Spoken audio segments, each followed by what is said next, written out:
और आइए आपको पहली बड़ी खबर की ओर लिए चलते हैं। रूस की धमकियों के बीच ब्रिटेन ने यूक्रेन को लंबी दूरी की मिसाइलें देने का बड़ा फैसला किया है। इतना ही नहीं, अब यूक्रेन को पश्चिमी मिसाइल तकनीक देकर स्थानीय उत्पादन बढ़ाने की तैयारी भी है। इससे रूस के भीतर दूर तक हमले करने की यूक्रेन की क्षमता बढ़ सकती है, जबकि मॉस्को की चिंता और गहरी होगी। यानी जंग में हथियार और हमले तो बढ़ रहे हैं, लेकिन शांति की राह अब भी दूर नजर आ रही है। आइए इस पर आपको एक खास रिपोर्ट दिखाते हैं और फिर अपने विशेषज्ञ मेहमान से हम चर्चा करेंगे।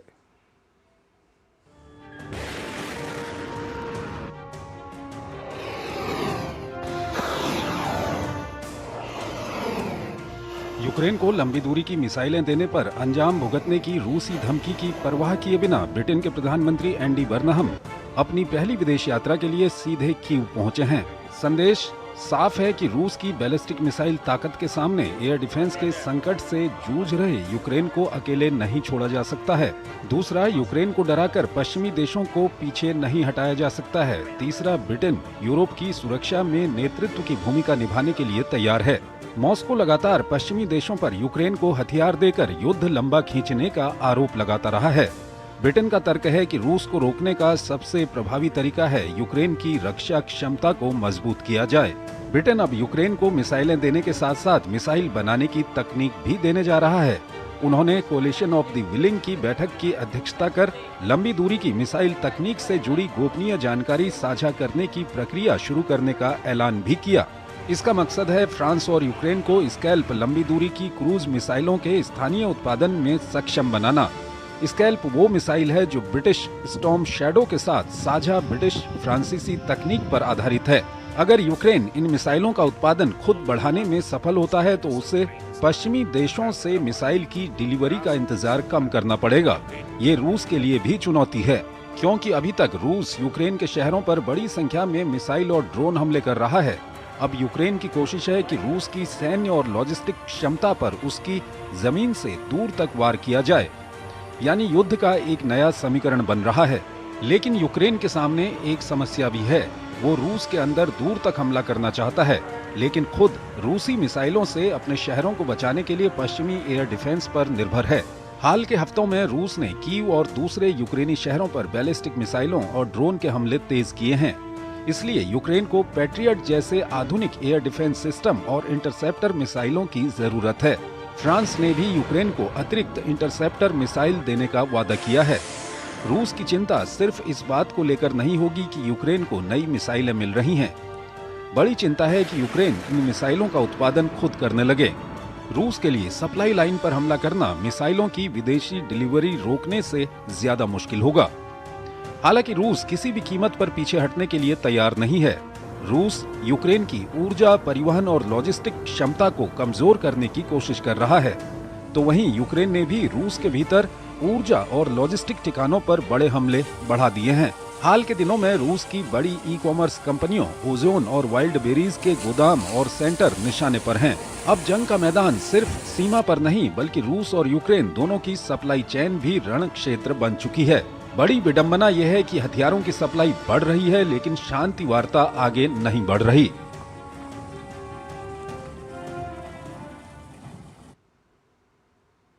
और इस पर और अधिक बात करने के लिए हमारे साथ जुड़ रहे हैं Sushil Kumar Singhal, former senior diplomat हैं, विदेशी मामलों के जानकार हैं। उनसे हम बातचीत करेंगे। सिंघल साहब, बहुत बहुत स्वागत है आपका हमारे इस कार्यक्रम में। सिंघल साहब, पहला सवाल यही है कि ब्रिटिश पीएम की जो ये यूक्रेन की यात्रा है, इससे जो कुछ उन्होंने वहां पर घोषणाएं भी की हैं, क्या कुछ फर्क आएगा जो यूक्रेन की अभी तक जिस तरह की रणनीति है या जिस तरह से यूक्रेन वहां पर युद्ध लड़ रहा है? बहुत बहुत धन्यवाद अपने प्रोग्राम में मुझे बुलाने के लिए। ये जो विजिट हो रही है प्रेसिडेंट बर्मन, ये फर्स्ट विजिट है उनकी जब से उन्होंने बहुत संभाला है। और एक तो बड़ा, ये मैं कहूँगा बड़ा सिंबॉलिक है, बहुत इम्पोर्टेंट, क्योंकि यूक्रेन इंडिपेंडेंस डे पर के दिन उन्होंने वहां विजिट किया है।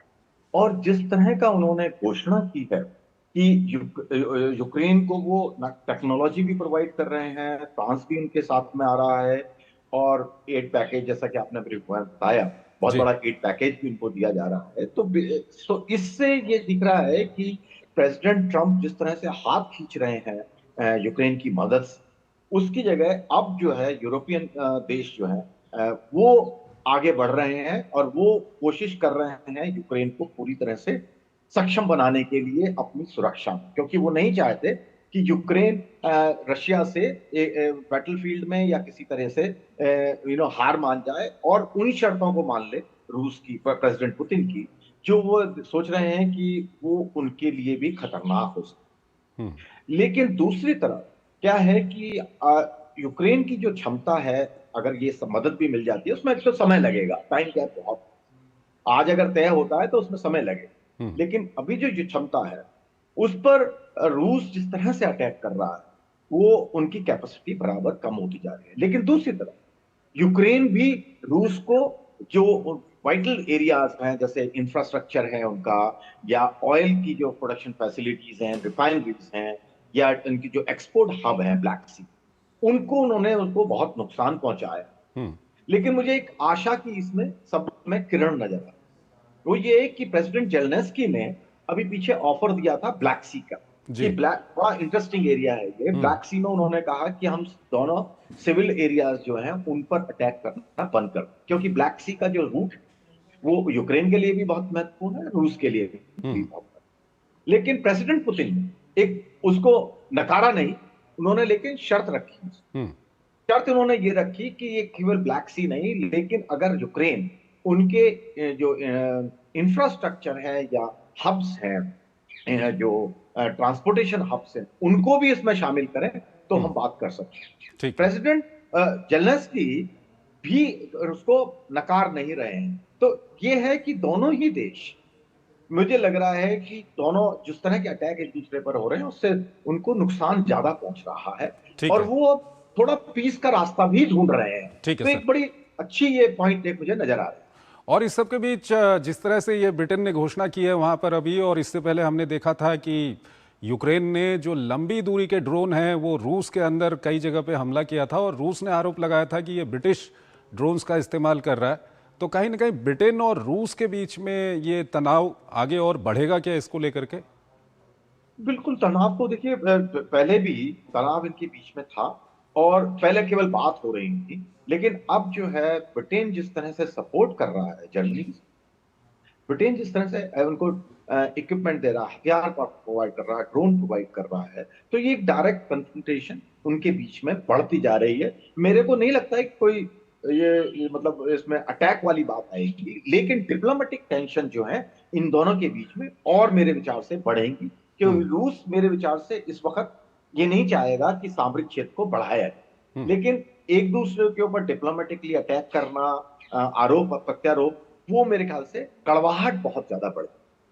और तीसरा सवाल यह है सर कि हम ये देख रहे हैं कि ये युद्ध इतना लंबा खिंच गया है, और यूक्रेन को हल्के में ना लिया जाए, क्योंकि यूक्रेन भी जिस तरह से रिटेलिएट कर रहा है, जिस तरह से अपनी ज़मीन को अभी तक उसने बचा के रखा हुआ है, तो ऐसे में क्या पुतिन सिर्फ मिलिट्री मीन्स से इस युद्ध को खत्म कर पाएंगे? देखिए, इस वक्त जो हालात चल रहे हैं, ये तो यूक्रेन की तरफ से अगर मैं कहूं तो ये तो साफ है कि एक डायरेक्ट मिलिट्री कन्फ्रंटेशन से यूक्रेन युद्ध को, अपनी जमीन को वापस नहीं, उनमें इतनी कैपेसिटी नहीं है, क्योंकि वहां मैन पावर की बहुत है। जेलेंस्की ने भी बोला है कि सितंबर जो इलेक्शन हो रहे हैं रूस में, उसके बाद में 3 लाख और सैनिक रूस जो है लाना चाह रहा है। तो वो जेलेंस्की भी एक्सेप्ट कर रहे हैं, उनके पास मैन पावर की कमी वहां रूस में है, लेकिन उतनी कमी नहीं। तो मिलिट्री तौर पे तो जेलेंस्की नहीं कर सकते, लेकिन जेलेंस्की क्या कर रहे हैं कि नॉन मिलिट्री तरीके से, जैसे डीप ड्रोन, जैसे हम बात कर रहे हैं, डीप ड्रोन स्ट्राइक कर रहे हैं, तो और उनको मेरे ख्याल से इंटेलिजेंस भी मिल रही है कि वो पिन पॉइंटेड अटैक किए हैं, और रूस की जो क्षमता है, रिफाइनरी कैपेसिटी है या एक्सपोर्ट की कैपेसिटी है, उस पर उसका इंपैक्ट पड़ा है, उससे उनको नुकसान हुआ। तो लेकिन जो ये जो स्ट्रेटेजी है उनकी यूक्रेन की, उससे पुतिन की जो दिमाग में था, प्रेसिडेंट पुतिन की, कि भाई हम मिलिट्रीली इसको ओवरकम कर लेंगे और यूक्रेन को सरेंडर करना पड़ जाएगा, लेकिन वो सक्सेसफुल उसमें नहीं हो पा रहे हैं, और कन्फ्रंटेशन ये जो है, और अमेरिका भी जो शांति की बातचीत वहां पर कर रहा था, वो भी लगभग अब किनारे हो गया है, कोई उसमें आगे सफलता तो मिल नहीं रही। नहीं, उनकी तो बातचीत बिल्कुल एक तरीके से बंद होगी। जर्मनी ने उनको कोशिश भी की है, जर्मनी ने रिक्वेस्ट किया कि भाई प्रेसिडेंट ट्रंप से कि भाई आपने कुशनर वगैरह कुछ पहले भेजा था, उनको फिर से भेजिए, उनसे बातचीत का रास्ता निकालिए। लेकिन प्रेसिडेंट ट्रंप इस वक्त जो है वेस्ट एशिया में इतने ज्यादा मेरे ख्याल से इन्वॉल्व हो गए हैं कि यूक्रेन पर उनकी निगाह इस वक्त इतनी नहीं है, ठीक है। क्योंकि जर्मनी को प्रोड करना पड़ रहा है उनको। तो क्लियरली इसका मतलब प्रेसिडेंट ट्रंप का इंटरेस्ट इस वक्त यूक्रेन में नहीं। ठीक है सर। सिंघल साहब हमारे साथ बने रहिएगा, एक और महत्वपूर्ण खबर है उस पर अभी हम बातचीत करेंगे, लेकिन